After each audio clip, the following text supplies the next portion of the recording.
Bruno Guglielminetti. Bonjour Jérôme Colombin. Et voilà, on se retrouve comme chaque semaine dans le débrief transatlantique, notre petite causerie entre la France et le Canada. Oui, et tu sais, Jérôme, que moi, j'aime beaucoup casser du sucre sur le dos de l'Union européenne et aussi de la France parce que vous avez vraiment cette habitude de toujours vouloir réglementer. Mais j'avoue que cette semaine, j'ai beaucoup aimé ce que le grand patron breton a fait, c'est-à-dire de ramener à l'ordre autant le propriétaire de X que le propriétaire de Meta en leur disant: attention, là, vous êtes responsable de ce qui est publié chez vous, et les a sommés, les deux, de ramener de l'ordre en 24 heures. Et ça, je pense que c'est, évidemment, c'est de l'intérêt européen de le faire, mais ça a des retombées, comme la plupart d'ailleurs des gestes que vous faites sur l'ensemble de la planète. Et moi, je tiens à vous remercier, parce que c'est pas le Canada qui aurait fait un truc comme ça. Écoute, effectivement, c'est vrai que l'Union européenne, et notamment Thierry Breton, est assez actif. Et alors, cette histoire-là, en fait...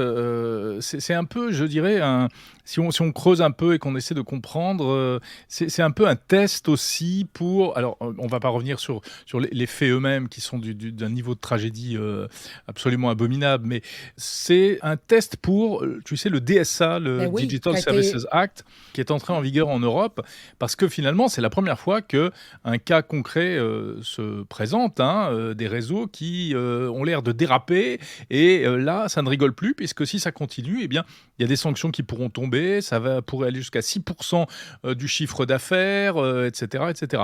Malgré tout, Thierry Breton a donné un ultimatum, Elon Musk a répondu un peu en renvoyant tout ça d'un revers de manche, et on sait que la procédure sera longue et tout, donc c'est aussi un petit peu le DSA et l'Union européenne qui jouent sa crédibilité sur ce coup-là, en fait. Ouais. Puis il faut dire que c'est pas la première fois que les politiciens ou les dirigeants, par exemple du G7, interpellent les grands patrons des plateformes. Évidemment, à l'époque, Elon Musk n'était pas encore dans le paysage, mais moi, je me souviens d'au moins 2 ou 3 rencontres du G7 où chaque fois, les pays membres ont interpellé les grands proprios des réseaux sociaux en leur disant: vous êtes responsable de ce qui est là. Et chaque fois, c'était oui, on met les choses en place. Ouais. Et encore, avec la demande de Thierry Breton, il y a Meta qui a annoncé cette semaine avoir mis en place, aussitôt que la crise a eu lieu en Israël, une unité de travail qui veillait au grain, et ils sont assurés que les gens qui étaient là parlaient à la fois hébreu et d'autres arabes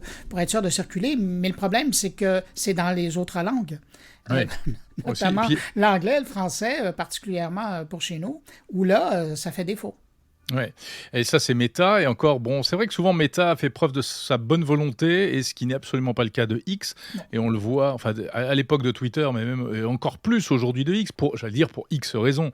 Les raisons, c'est des raisons pratiques, on sait qu'ils ont licencié une bonne partie du personnel chargé de la modération, pour des raisons de principe.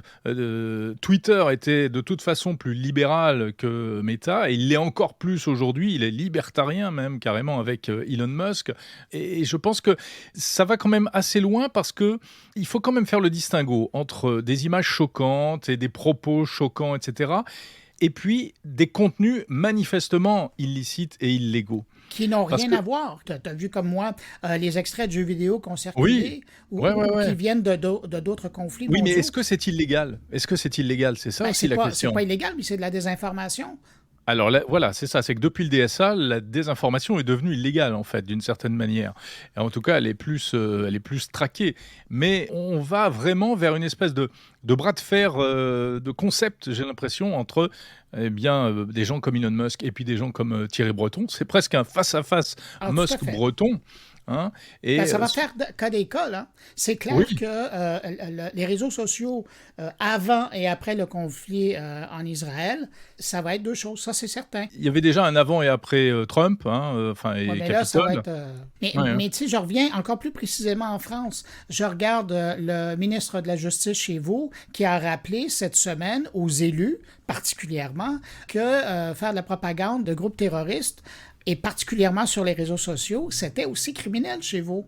Et ça fait longtemps que j'en avais pas entendu parler. Alors, c'est montrer comment, puis tu le disais au début, comment ce conflit-là, il sort de simplement, ce qui est énorme, là, un conflit sur cette partie du monde, mais comment il y a des ramifications partout. Puis on parle même pas de tout le volet cybersécurité, ça qui est oui, il y a ça aspect. aussi.